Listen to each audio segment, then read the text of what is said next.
Okay. So, sino dito sa inyo yung kumain ng ubas ng bagong taon? Guys, kumain ako noon 2023. So, maganda yung naging 2024 ko. Tapos, kumain ako ng ubas noong 2024 para sa 2025. Habang makain ako ng ubas, syempre dinadaldal ako ng kapalit ko. Sabi ko, money. Hindi ko na alam kung ano yung wish ko, kaya puro money. Kaya ayan, ang ending. Hindi ko na sabihin.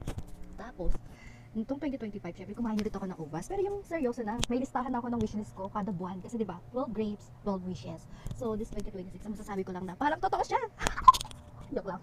Pero kasi yung unang-unang wishlist ko doon sa January is job offer. So nangyari sa buong January, ang dami kong job offer. Sa sobrang dami, di ko na alam kung ano yung papasukan ko. Oo, puro na job offer. Syempre nga naman kasi pag January talaga maraming hiring, 'di ba? Tapos after noon, yung next month, ang nilagay ko kasi yung job na align sa soul ko. Tapos may nag-opening na naman na job na talagang align sa gusto ko. Pero ang problema, kung makakapasa ako. Pero overall, bahala na si Batman. Bahala na kung saan ako makakapasa. Ngayon, kung makapasa ako doon sa job na gusto ko, then, ay, go na, di ba? Kaso nga lang, ang problema, paano pag hindi ako nakauwi? Yun lang.